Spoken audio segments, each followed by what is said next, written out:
نحمده ونصلي على رسوله الكريم أما بعد فأعوذ بالله من الشيطان الرجيم بسم الله الرحمن الرحيم رب اشرح لي صدري ويسر لي أمري واحلل عقدة من لساني يفقهوا قولي. السلام علیکم ورحمۃ اللہ وبرکاتہ. مومن اپنے ہر کام کا آغاز بسم اللہ سے کرتا ہے، اللہ کے نام سے کرتا ہے، کیونکہ اللہ ہی نے ہمیں پیدا کیا ہے، اللہ ہی ہمیں رزق دے رہا ہے، اللہ ہی کی طرف ہمیں لوٹ کر جانا ہے. لہذا ہمیں اس زندگی میں ہر کام کرتے ہوئے اپنے رب کو یاد رکھنا چاہیے. قرآن مجید کا آغاز بھی اللہ سبحانہ وتعالیٰ نے بسم اللہ سے کیا،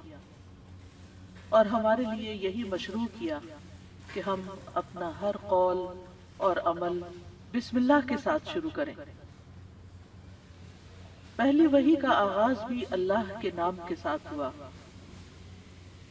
جبریل امین نے پہلی مرتبہ جب نبی صلی اللہ علیہ وسلم کو قرآن مجید کی پہلی آیت سکھائی تو فرمایا اقرأ بسم ربک الذی خلق، اپنے رب کے نام سے پڑھ جس نے پیدا کیا. تو گویا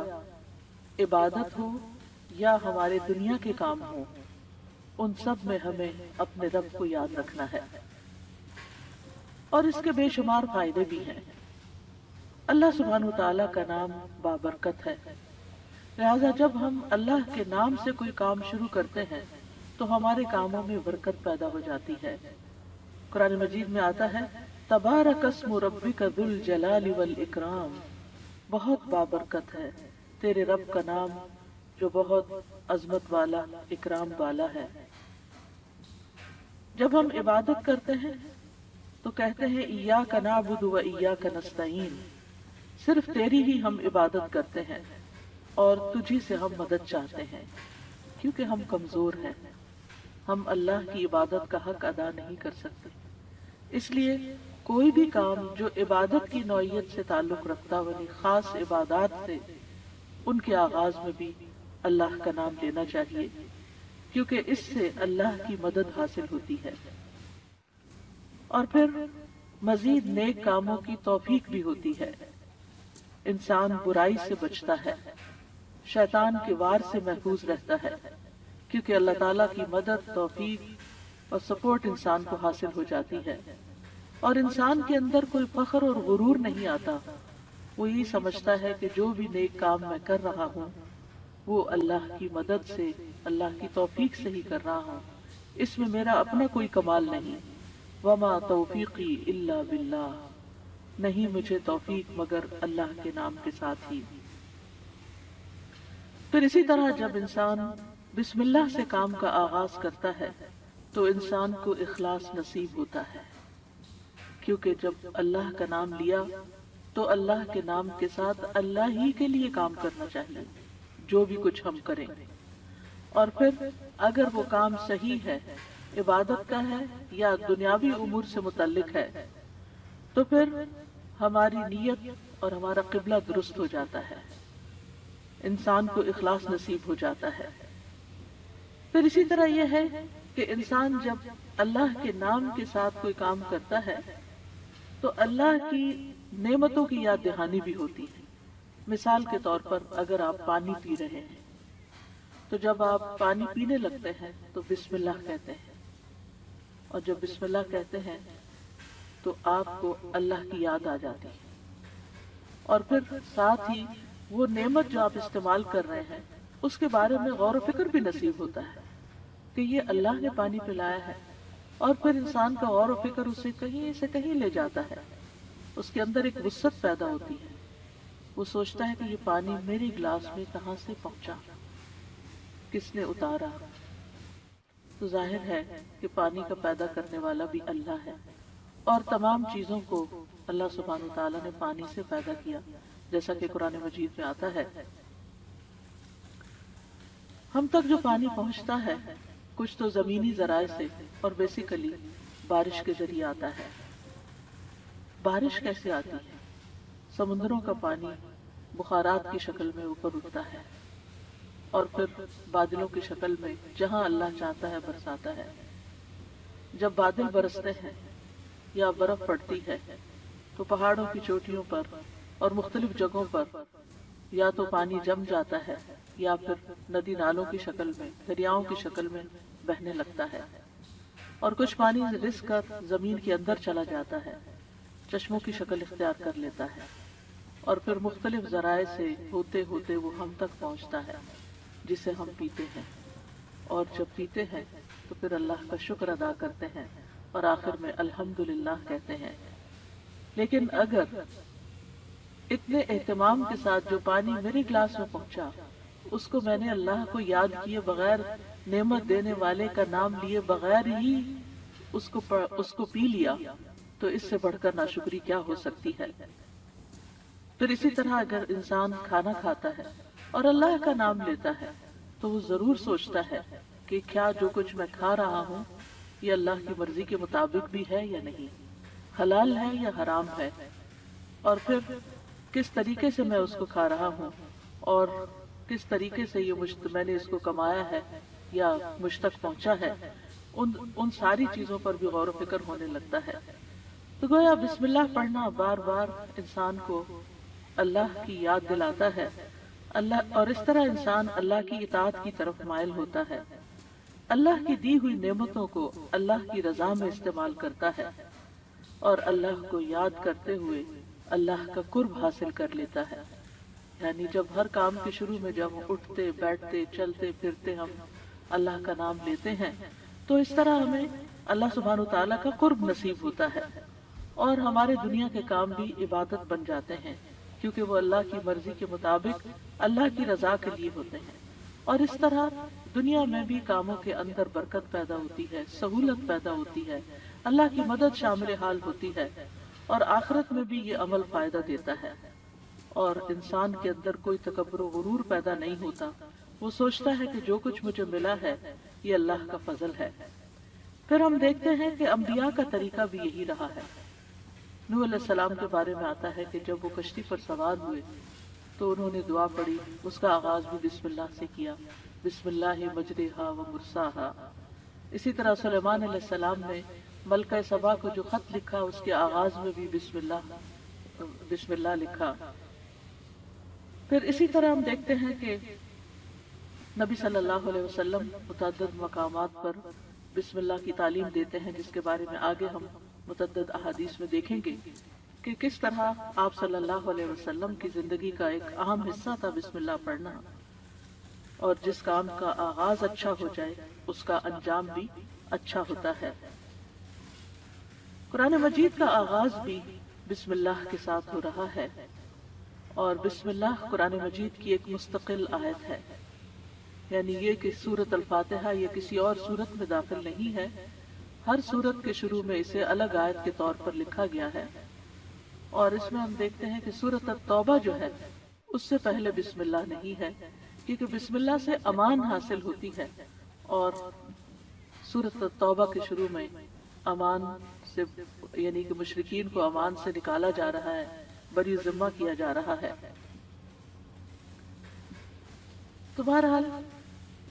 آغاز ہوتا ہے قرآن مجید کا بسم اللہ الرحمن الرحیم کے ساتھ، یعنی میں اللہ کی مدد طلب کرتے ہوئے اپنی قرأت کو اللہ کے نام سے شروع کرتا ہوں، اور پھر اس میں اللہ سبحانہ وتعالیٰ کے نام اللہ کے علاوہ دو صفات کا ذکر ہے، الرحمن، ایسی ذات جس کی رحمت تمام مخلوق پر چھائی ہوئی ہے، اور الرحیم، ایسی ذات جو مومنوں پر آخرت میں بھی رحم فرمائے گی۔ جہاں تک لفظ اللہ کا تعلق ہے تو اس کو اسم الجلالہ بھی کہتے ہیں۔ اللہ کی اصل الالہ ہے، اور لغت عرب میں الہ 4 معنوں پر بولا گیا ہے۔ نمبر 1 المعبود، جس کی عبادت کی جائے۔ نمبر 2 الملجا، جس کی پناہ لی جائے۔ نمبر 3 المفزوع الیہ، گھبراہٹ میں جس سے مدد حاصل کی جائے۔ نمبر 4 المحبوب، وہ محبوب جس کے ساتھ عظیم محبت ہو۔ اور اس کے بارے میں عقلیں حیران ہو جائیں۔ تو اللہ کا لفظ اللہ سبحانہ وتعالی کا اسم ذات ہے، یعنی ذاتی نام ہے، سب ناموں سے عظیم اور اعلیٰ ہے، اور یہ جلیل القدر نام اللہ سبحانہ وتعالی کے جتنے بھی باقی نام ہیں وہ سب اسی نام کی طرف لوٹتے ہیں، یعنی وہ اللہ ہی کے نام اور اللہ ہی کی صفات ہیں۔ اور اس کو امام غزالی کہتے ہیں کہ یہ اللہ تعالیٰ کے ناموں میں سے سب سے زیادہ عظیم نام ہے، کیونکہ یہ اس ذات الہی پر دلالت کرتا ہے جو تمام صفات الہیہ کو جمع کرنے والی ہے، یہاں تک کہ کوئی بھی صفت اس سے جدا اور علیحدہ نہیں ہو سکتی، یعنی اللہ تعالیٰ کے جتنے بھی باقی اچھے اچھے نام ہیں وہ سب اللہ ہی کے نام ہیں۔ وَلِلَّهِ الْأَسْمَاءُ الْحُسْنَى، کہ اللہ ہی کے لیے ہیں اچھے اچھے نام۔ سورۃ الاسراء میں آتا ہے قُلِ ادْعُوا اللَّهَ أَوِ ادْعُوا الرَّحْمَٰنَ أَيَّمَّا تَدْعُوا فَلَهُ الْأَسْمَاءُ الْحُسْنَى، کہہ دیجئے کہ اللہ کو پکارو یا رحمان کو پکارو، تم جس کو بھی پکارو گے سو بہترین نام اسی کے ہیں۔ اسی طرح سورۃ الحشر میں آتا ہے هو اللہ الخالق البارئ المصور لہ الاسماء الحسنى، وہ اللہ ہی ہے جو خاکہ بنانے والا ہے، گھڑنے ڈھالنے والا ہے، صورت بنا دینے والا ہے، سب اچھے اچھے نام اسی کے ہیں، اسی کی تسبیح کر رہی ہے ہر وہ چیز جو آسمانوں اور زمین میں ہے، وہی سب پر غالب کمال حکمت والا ہے۔ تو اس لیے بہت ضروری ہے کہ جب ہم بسم اللہ مختلف مقامات پر کہتے ہیں تو ہمیں اللہ کی پہچان بھی ہونی چاہیے۔ اللہ سبحانہ وتعالیٰ کو پہچاننا بھی ضروری ہے، اور اس کی پہچان اس کی نشانیوں کے ساتھ بھی ہوتی ہے جو کائنات میں پھیلی ہوئی ہیں، اس کی پہچان اس کی کتاب کے ذریعے بھی ہوتی ہے، اور اس کی پہچان نبی صلی اللہ علیہ وسلم نے بھی کروائی ہے۔ لہٰذا اگر ہم اللہ تعالیٰ کو پہچانیں گے تو ہم صحیح طور پر پورے شعور کے ساتھ بسم اللہ ادا کریں گے۔ بلحجیم قبیلے کے ایک آدمی سے روایت ہے، وہ کہتے ہیں کہ میں نے پوچھا اللہ کے رسول آپ کن چیزوں کی دعوت دیتے ہیں؟ نبی صلی اللہ علیہ وسلم نے فرمایا میں اس اللہ کی طرف دعوت دیتا ہوں جو یکتا ہے۔ قال ادعو الی اللہ وحدہ، وہ اللہ کون ہے؟ اللہ وہ اللہ کہ جب تم پر کوئی مصیبت آتی ہے اور تم اسے پکارتے ہو تو وہ تمہاری مصیبت دور کر دیتا ہے، اور جب تم کسی بیابان اور جنگل میں راستہ بھول جاؤ اور اس سے دعا کرو تو وہ تمہیں واپس پہنچا دیتا ہے، جب تم قحط سالی میں مبتلا ہوتے ہو اور اس سے دعا کرتے ہو تو وہ پیداوار ظاہر کر دیتا ہے، یعنی تمہارے سب کام وہی بناتا ہے۔ لیکن یہاں خاص طور پر اس آیت کے اندر یعنی بسم اللہ الرحمن الرحیم کے اندر اللہ سبحانہ وتعالیٰ نے اپنا جو تعارف کرایا ہے، اپنی جو پہچان کرائی ہے، وہ اپنی صفت رحمت کے ساتھ کروائی ہے کہ کون ہے اللہ؟ وہ جو بے حد مہربان، بہت ہی زیادہ مہربان۔ الرحمن فعلان کے وزن پر مبالغہ کا صیغہ ہے کہ جو بہت ہی زیادہ، یعنی انسان کی عقل اس کو کمپریہنڈ کر ہی نہیں سکتی کہ وہ کتنا مہربان ہے۔ اور پھر مزید اسی صفت سے، صفت رحمت ہی سے الرحیم کا لفظ آیا کہ جو بار بار رحم کرنے والا ہے۔ لہذا اللہ سبحانہ وتعالی وہی ہے جو اپنی رحمتیں نچھاور کرتا ہے، اور رحمت کا مطلب ہے نرمی اور شفقت کرنے والا۔ گویا اللہ سبحانہ وتعالی کی صفات میں اللہ تعالیٰ کے اپنے بندوں کے ساتھ، اپنی مخلوق کے ساتھ معاملہ کرنے میں نرمی اور شفقت ہے۔ اور رحمان اور رحیم دونوں صفات اللہ ہی کی ہیں، دونوں نام اللہ ہی کے ہیں، لیکن دونوں میں تھوڑا فرق ہے۔ رحمان ایسی رحمت والا جس کی رحمت دنیا کی تمام مخلوقات کو اور آخرت میں مومنوں کو بھی شامل ہے، یعنی یہ رحمت عام ہے۔ اور اسی نام سے اللہ سبحانہ وتعالیٰ نے اپنے آپ کی پہچان کروائی کہ الرحمن علی العرش استویٰ، وہ بے حد رحم فرمانے والا عرش پر بلند ہوا۔ اور رحیم سے مراد ایسی رحمت والا کہ جو قیامت کے دن صرف مومنوں کے لیے ہوگی۔ اور ہم جانتے ہیں کہ اللہ سبحانہ وتعالیٰ کی رحمت کے 100 حصے ہیں، جس میں سے صرف ایک حصہ دنیا میں اتارا ہے، باقی اللہ سبحانہ وتعالیٰ نے آخرت کے لیے، یعنی اس کی باقی رحمتیں 99 جو ہیں وہ آخرت کے لیے ہے جس کی بنا پر وہ بندوں کی بخشش فرمائے گا۔ یہاں دونوں ناموں کو اکٹھا کیوں کیا گیا ہے؟ اللہ سبحانہ وتعالیٰ کے دونوں نام الرحمن اور رحیم کا مل کر آنا اللہ سبحانہ وتعالیٰ کی رحمت کے مزید کمال کو بیان کرتا ہے، اور اس کے بارے میں ابن القیم رحمہ اللہ کہتے ہیں کہ جہاں تک الرحمن اور رحیم دونوں ناموں کو جمع کرنے کا تعلق ہے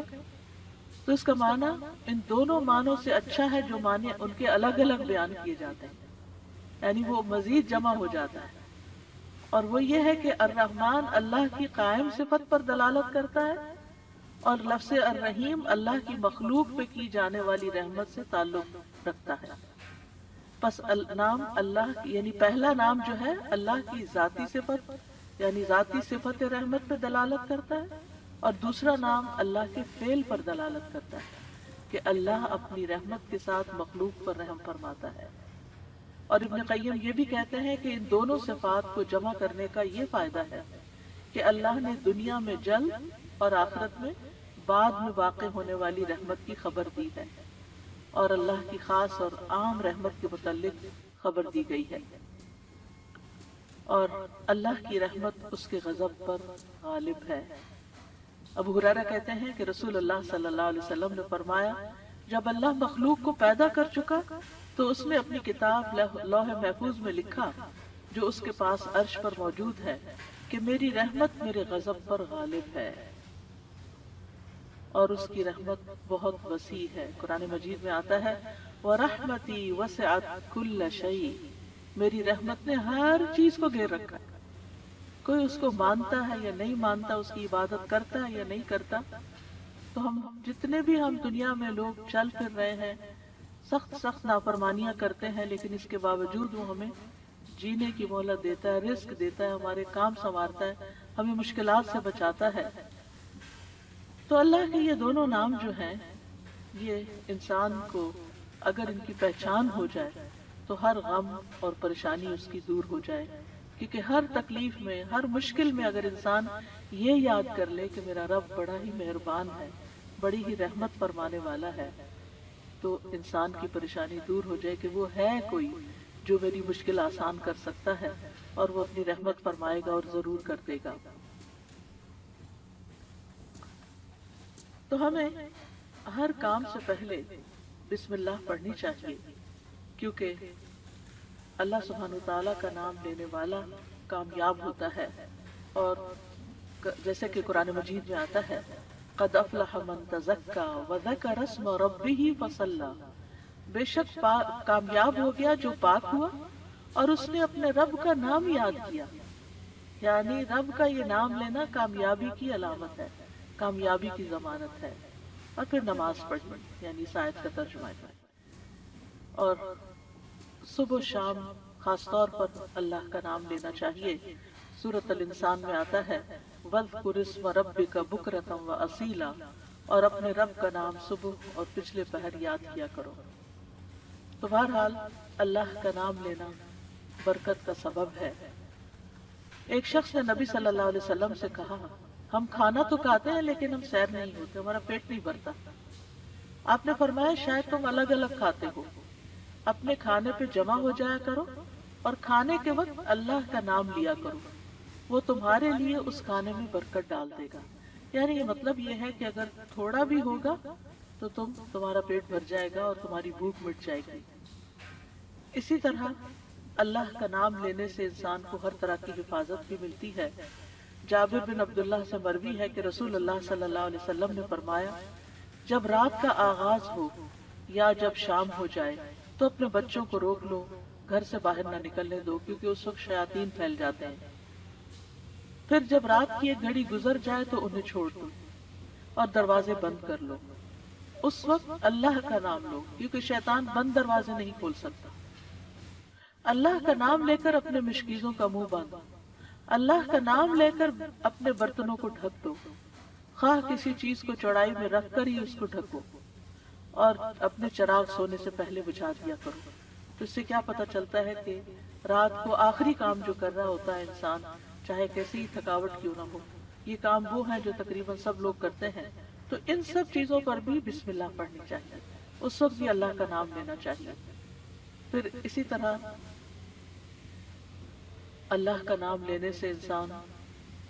اچانک پہنچنے والی مصیبت سے بھی محفوظ رہتا ہے۔ عثمان بن عفان کہتے ہیں، میں نے رسول اللہ صلی اللہ علیہ وسلم سے سنا، آپ فرماتے تھے جس نے شام کو 3 بار یہ دعا پڑھ لی اسے صبح تک کوئی اچانک مصیبت نہیں آئے گی، کوئی اچانک مصیبت نہیں آئے گی۔ یعنی اس کا مطلب نہیں کہ دوسری آ جائے گی، یعنی ایک دم کسی قسم کی پریشانی اس کو لاحق نہیں ہوگی۔ اور وہ دعا ہے، بسم اللہ الذی لا یضر مع اسمہ شیء فی الارض ولا فی السماء وہو السمیع العلیم۔ اللہ کے نام سے، وہ ذات کہ اس کے نام سے کوئی چیز زمین میں ہو یا آسمان میں نقصان نہیں دے سکتی، اور وہ خوب سنتا ہے اور خوب جانتا ہے۔ اور جس نے صبح کے وقت یہ دعا پڑھ لی اسے شام تک کوئی اچانک مصیبت نہیں آئے گی،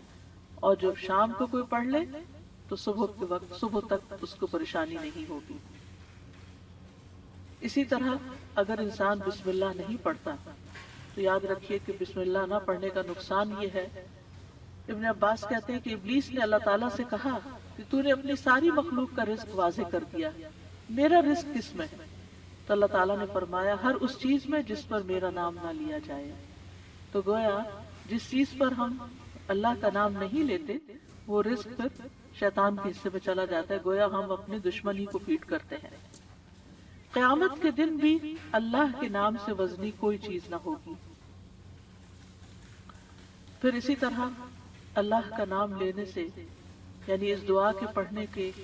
مواقع کون کون سے ہیں؟ نمبر 1، ہر کام شروع کرنے سے پہلے،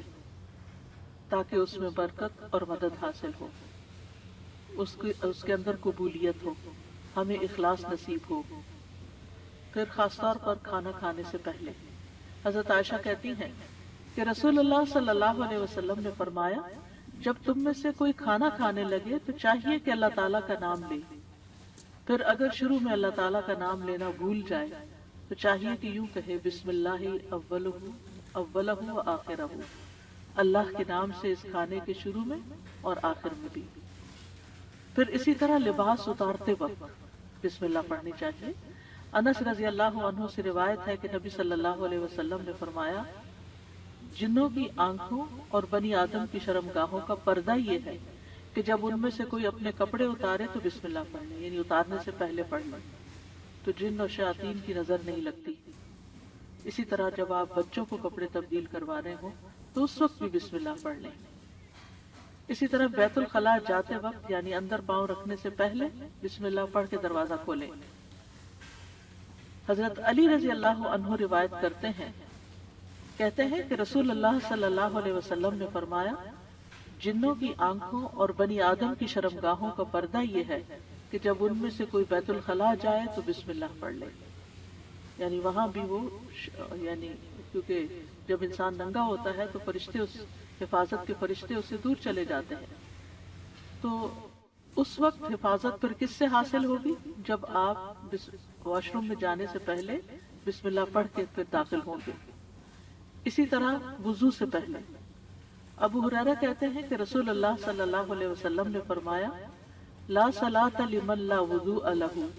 ولا وضوء لمن لم یذکر اسم اللہ تعالی علیہ، کہ جس کا وضو نہیں اس کی نماز نہیں، اور جو شخص وضو کے شروع میں اللہ تعالیٰ کا نام نہ لے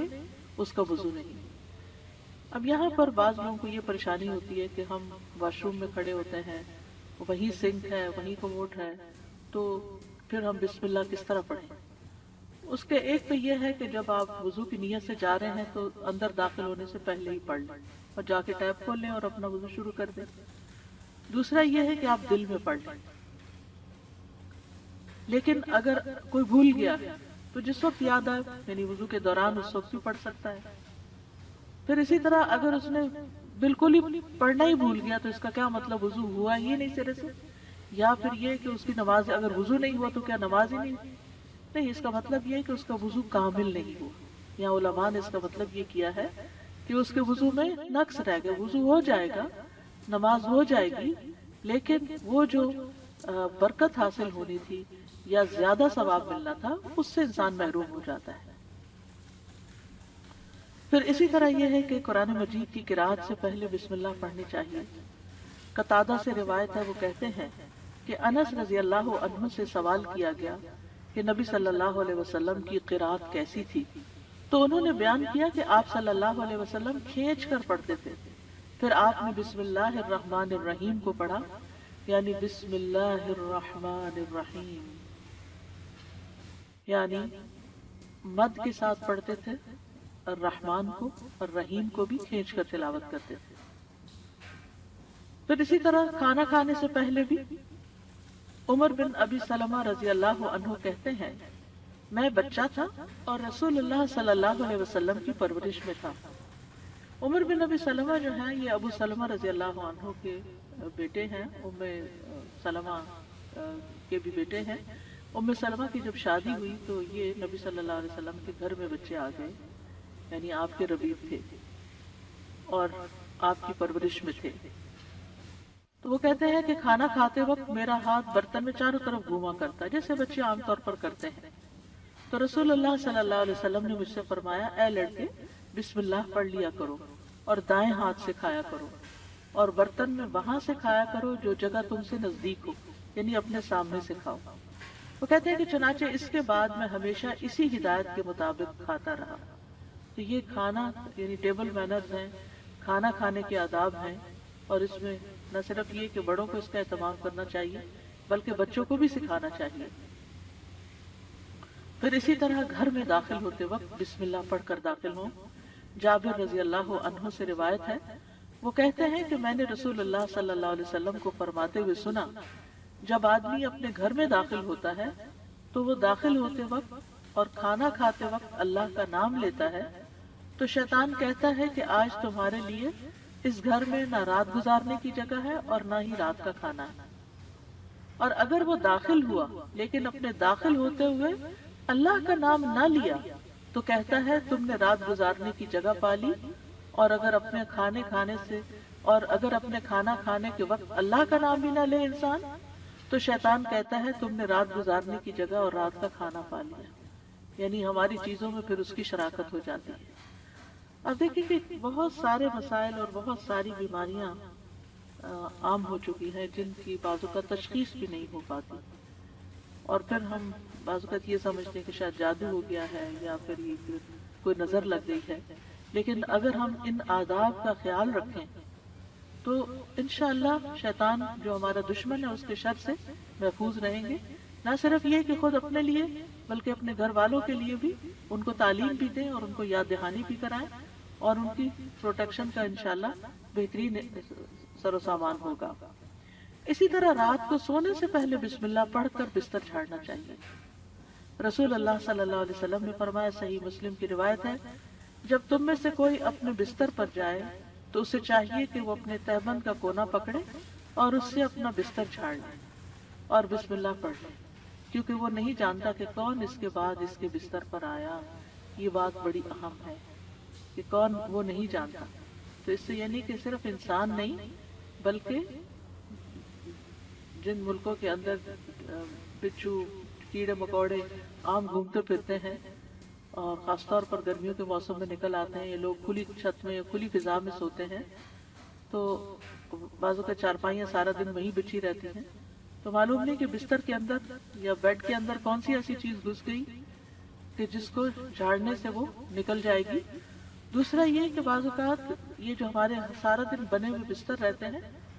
تو اس کے بارے میں علماء کہتے ہیں کہ بعض اوقات جنات بھی ان پہ آ کر لیٹ جاتے ہیں، تو کئی لوگوں کو بری بری خوابیں آتی ہیں، رات کو ان کی نیند ڈسٹرب رہتی ہے،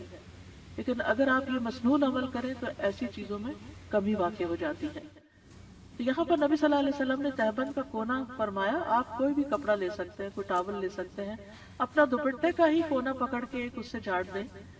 اور یہ بھی کہا جاتا ہے کہ ہم جب ایک رات سوتے ہیں تو وہ ڈیڈ سیل جو ہوتے ہیں وہ بستر پر ہی رہ جاتے ہیں، اور وہ بھی کئی بیماریوں کا باعث بنتے ہیں جب وہ بستر پر ہی لگے رہتے ہیں اور ان کو جھاڑا نہیں جاتا۔ تو بہرحال گرد و غبار ہو یا ڈیڈ سیلز ہو یا کیڑے مکوڑے ہو یا کچھ بھی نہ ہو، تب بھی نبی صلی اللہ علیہ وسلم نے جو طریقہ سکھایا ہے اس پر عمل کرنا چاہیے۔ اسی طرح جب آپ صلی اللہ علیہ وسلم اپنے بستر پر تشریف لے جاتے تو فرماتے اللہم بسمک احیا و اموت، یعنی اس وقت بھی بسم اللہ پڑھتے، اے اللہ تیرے نام کے ساتھ میں زندہ ہوتا ہوں اور تیرے نام کے ساتھ میں مرتا ہوں۔ اسی طرح سوار ہوتے وقت بھی بسم اللہ پڑھنا چاہیے۔ ابو لاس الخزائی رضی اللہ عنہ سے مروی ہے، کہتے ہیں کہ رسول اللہ صلی اللہ علیہ وسلم نے ہمیں حج کے لیے صدقہ کے اونٹوں میں سے ایک کمزور اونٹ پہ سوار کیا،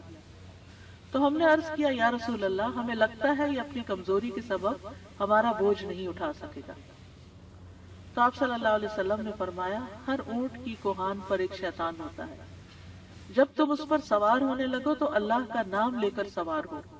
جیسا کہ تمہیں حکم دیا گیا، پھر اسے اپنے قابو میں کر لو، اللہ اسے سواری کے قابل کر دے گا۔ اور آج کے دور میں بھی بہت سے لوگ اونٹوں پہ سوار ہوتے ہیں، گھوڑوں پہ سوار ہوتے ہیں، اور گاڑیاں تو خیر عام ہیں، تو اس کا یہ مطلب نہیں کہ صرف جب اونٹ پر ہی سوار ہو تو بسم اللہ پڑھیں۔ گاڑی پر سوار ہوتے ہوئے، دروازہ کھولتے ہوئے، سیٹ پہ بیٹھتے ہوئے، گاڑی سٹارٹ کرتے ہوئے اگر سوچیں کہ بسم اللہ کہنے میں وقت کتنا لگتا ہے، 2 لفظ ہی تو کہنے ہوتے ہیں، لیکن اللہ کی مدد شامل حال ہو جاتی ہے، انسان نقصان سے بچ جاتا ہے، وہ سفر محفوظ ہو جاتا ہے۔ اسی طرح تکلیف کے وقت بھی بسم اللہ کہنا چاہیے۔ جابر رضی اللہ عنہ کہتے ہیں جب غزوہ احد میں طلحہ رضی اللہ عنہ کی انگلی کٹ گئی تو انہوں نے کہا، یعنی سی جیسے ہم تکلیف یا درد کے وقت کرتے ہیں، تو رسول اللہ صلی اللہ علیہ وسلم نے فرمایا اگر تم بسم اللہ کہتے تو فرشتے تمہیں اٹھا لیتے، اس حال میں کہ لوگ تمہیں دیکھ رہے ہوتے۔ اسی طرح اگر کسی جگہ پر درد ہو رہی ہو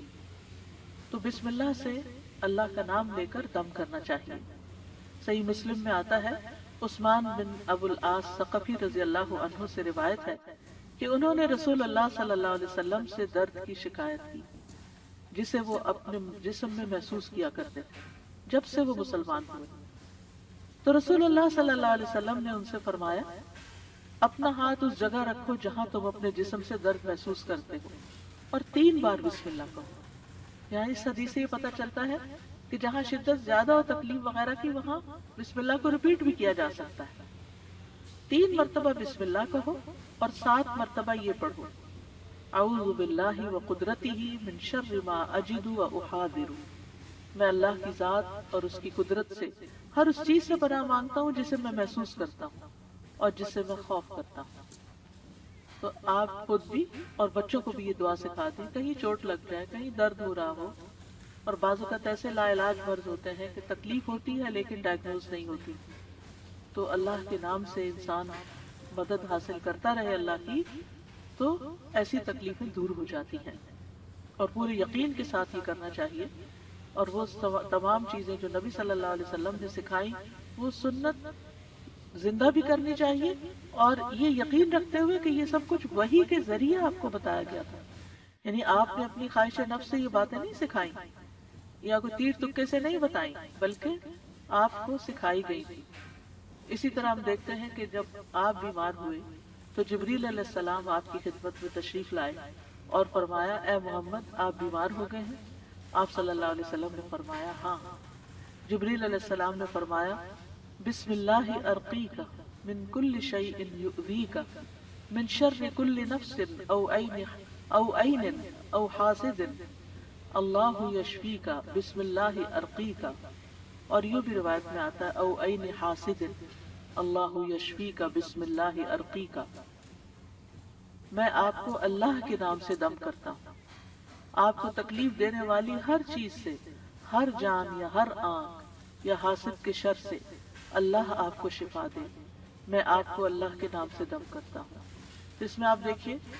ہر تکلیف دینے والی چیز سے، بعض اوقات انسان کھانا ہی ایسا کھا لیتا ہے کہ جس سے بیمار پڑ جاتا ہے،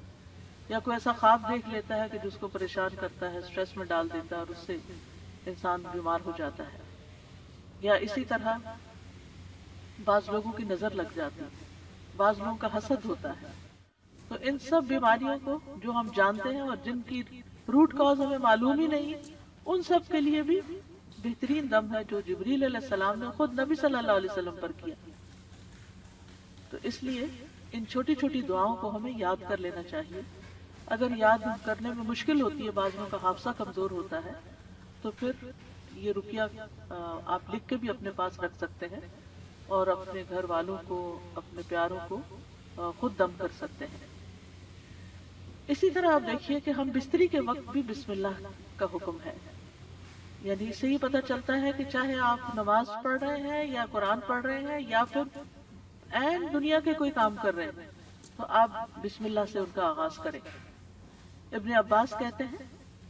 اور وہ اس حدیث کو نبی صلی اللہ علیہ وسلم تک پہنچاتے ہیں کہ آپ نے فرمایا، جب تم میں سے کوئی اپنی بیوی کے پاس آئے تو کہے بسم اللہ اللہم جنبنا الشیطان وجنب الشیطان ما رزقتنا، اللہ کے نام کے ساتھ، اے اللہ ہمیں شیطان سے بچا اور شیطان کو اس چیز سے دور رکھ جو اس کے نتیجے میں تو ہمیں عطا فرمائے۔ یہ دعا پڑھنے کے بعد میاں بیوی کو جو اولاد ملے گی اسے شیطان نقصان نہیں پہنچا سکتا، یعنی اتنا فائدہ ہے اس دعا کا، یعنی عین اس وقت بھی اللہ کے نام کو، اللہ کی یاد کو نہیں بھولنا چاہیے۔ پھر اسی طرح جانور ذبح کرتے وقت قرآن مجید میں آتا ہے وَالْبُدْنَ جَعَلْنَاهَا لَكُم مِّن شَعَائِرِ اللَّهِ لَكُمْ فِيهَا خَيْرٌ فَاذْكُرُوا اسْمَ اللَّهِ عَلَيْهَا صَوَافَّ، اور قربانی کے بڑے جانور ہم نے انہیں تمہارے لیے اللہ کی نشانیوں سے بنایا، یعنی اللہ کی نشانیاں ہیں، تمہارے لیے ان میں بڑی خیر ہے، سو ان پر اللہ کا نام لو، اس حال میں کہ گھٹنا بندھے کھڑے ہوں، یعنی اونٹوں پر۔ اس کا مطلب نہیں ہے صرف اونٹوں پر، بلکہ آپ صلی اللہ علیہ وسلم نے ایک مرتبہ سینگوں والے مینڈوں کی قربانی دی تو آپ اپنے ہاتھ سے انہیں ذبح کر رہے تھے، اور صحابی کہتے ہیں کہ حضرت انس، میں نے دیکھا آپ نے ان کے رخسار پر قدم رکھا ہوا تھا، آپ نے بسم اللہ پڑھی اور تکبیر کی، بسم اللہ اللہ اکبر۔ اسی طرح خط کے آغاز میں میت کو دفناتے وقت ابن عمر رضی اللہ عنہ سے مروی ہے کہ نبی صلی اللہ علیہ وسلم جب میت کو قبر میں اتارتے تو فرماتے بسم اللہ وعلی سنت رسول اللہ، اللہ کے نام سے اور رسول اللہ صلی اللہ علیہ وسلم کے طریقے پر۔ گویا آغاز بھی اللہ کے نام سے اور زندگی کا آخری مرحلہ بھی اللہ کے نام سے۔ تو کرنے کے کام یہ ہیں کہ ہر کام شروع کرنے سے پہلے اللہ کا نام لیں، تاکہ آغاز اچھا ہو تو انجام بھی اچھا ہو۔ شروع میں لینا بھول جائے تو جب یاد آئے تو بسم اللہ پڑھ لیں۔ مثلاً بعض اوقات ہم بہت مصروف ہوتے ہیں یا بہت شدید بھوک لگی ہوتی ہے، ایک دم ہم کھانے پہ جیسے ٹوٹ پڑتے ہیں اور بسم اللہ نہیں پڑھتے، حالانکہ جب کھانا لگ جاتا ہے تو گھر کا بڑا جو ہے وہ کہتا ہے بسم اللہ، یعنی شروع کیجیے۔ تو یہ جو لفظ بسم اللہ ہے، بسم اللہ الرحمن الرحیم، اس میں صرف یعنی کہ یہ جار مجرور ہے اور اس میں یا تو فعل محذوف ہے یا پھر اسم محفوظ ہے، محذوف ہے۔ محذوف کا مطلب ہے کہ وہ حذف کیا گیا ہے، موجود نہیں۔ کیوں؟ اس لیے کہ وہ انڈرسٹوڈ ہے کہ جب ہم کوئی کام کریں گے تو ہماری نیت میں وہ چیز ہوگی کہ اللہ کے نام سے میں پانی پیتا ہوں، اللہ کے نام سے میں کھانا کھاتا ہوں،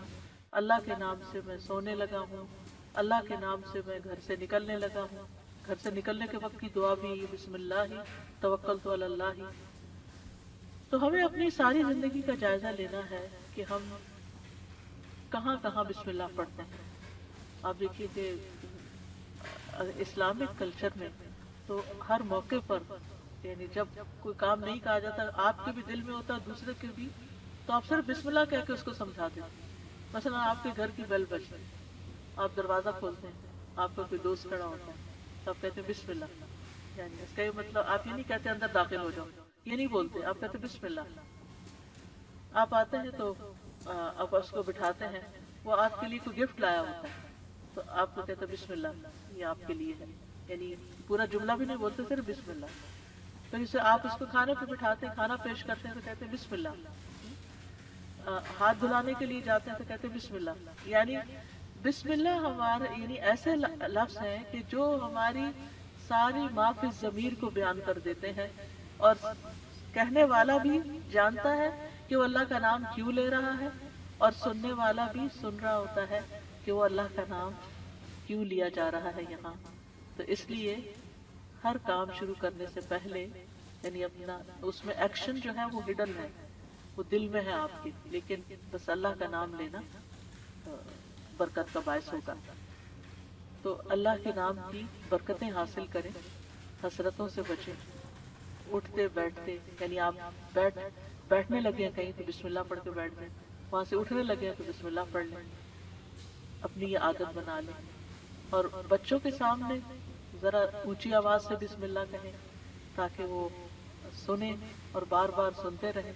مجھے یاد ہے بچپن میں جب کوئی بچہ گر جاتا تھا تو ہماری پھوپھی ہمارے ساتھ رہتی تھی، تو اس وقت بھی بسم اللہ پڑھتے، پھر اٹھاتے ہوئے،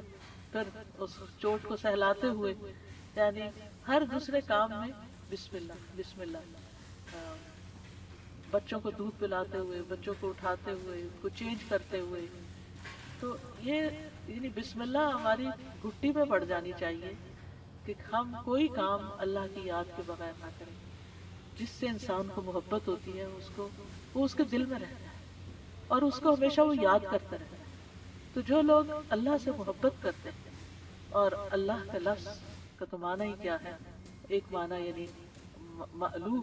یعنی جس سے شدید محبت کی جاتی ہے، جیسے اردو میں لفظ والہانہ کہتے ہیں آپ، والہانہ جس سے محبت کی جاتی ہے۔ تو اگر ہم اس کو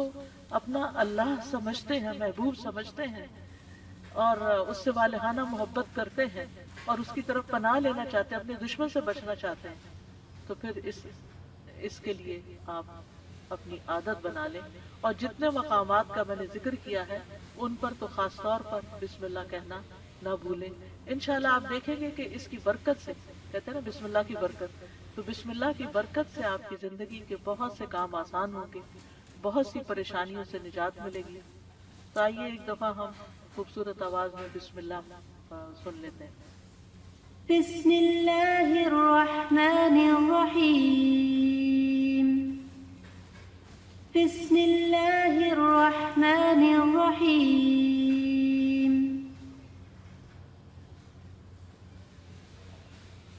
بسم اللہ الرحمن الرحیم، اور اسی کے ساتھ بسم اللہ الرحمن الرحیم۔ اس کے ساتھ ہی میں آپ سے اجازت لیتی ہوں۔ انشاءاللہ اب دورہ قرآن کا وقت ہو گیا ہے۔ جو لوگ الہدیٰ لائیو پر ہیں وہ فیس بک پر یا زوم پر چلے جائیں، اور انشاءاللہ فیس بک اور یوٹیوب اور زوم پر انشاءاللہ دورہ قرآن پیش کیا جائے گا، اور کل انشاءاللہ اسی وقت 2 بجے پھر آپ کے ساتھ دوسرے پارے سے ایک آیت کا انتخاب کر کے آپ کے ساتھ بات چیت ہوگی۔ اس وقت تک کے لیے آپ سب کو اللہ کی حفاظت میں دیتی ہوں۔ اللہ سبحانہ وتعالی ہمارا یہ رمضان کا مہینہ، کیونکہ یہ رمضان اسپیشل ہے، رمضان کے سلسلے کی ایک کڑی ہے، اور اس وجہ سے اس کو رکھا گیا ہے، یعنی ہر پارے سے صرف ایک آیت کو سلیکٹ کیا گیا ہے تاکہ ہم ایک آیت کو سمجھ بھی جائیں اور اس کو اپنی زندگی میں لے آئیں، تاکہ ہمارا علم ہم پر بوجھ نہ ہو، ہمارے لیے عمل کرنا آسان ہو۔ یعنی کبھی یہ روایت رہی کہ ایک دن میں 1 سپارہ پورا پڑھ لیا جائے، کبھی تیز بارش ہوتی، اور کبھی ایک دن میں بس ایک آیت ہی سمجھ لی جائے۔ تو اصل مقصد کیا ہے؟ تدبر اور عمل، کہ ہم غور و فکر بھی کریں اور اس کے ساتھ ساتھ عمل بھی کریں۔ وآخر دعوانا ان الحمد للہ رب العالمین۔ سبحانک اللہم وبحمدک، اشہد ان لا الہ الا انت،